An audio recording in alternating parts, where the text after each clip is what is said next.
was based on Romans chapter 5, verse 8.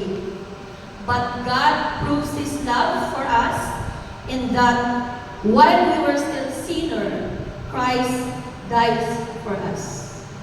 Ngunit pinatunayan ng Diyos ang Kanyang pag-ibig sa atin nang mamatay si Kristo para sa atin noong tayo'y makasalanan pa.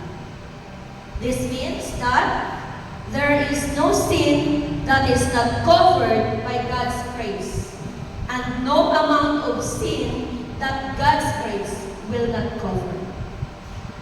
Naniniwala po tayo? Palakpakan po natin ang Panginoon. That's why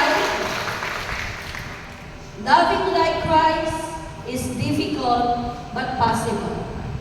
Especially during this season of Lent, we are encouraged to arm ourselves and observe the basic spiritual discipline like fasting, prayer, thanksgiving, repentance, and self-denial.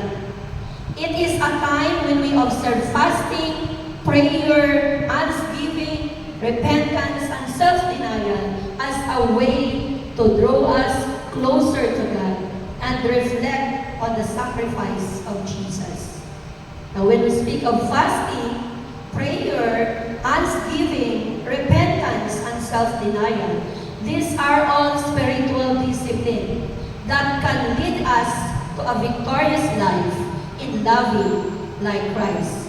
These spiritual discipline are ways for us to symbolically unite ourselves with Christ and His suffering so that He will live in us. Amen?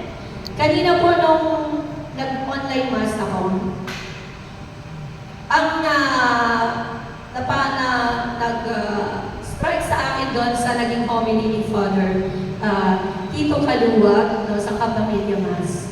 Ang kanyang theme ng mass niya, it's all about discern while being humble.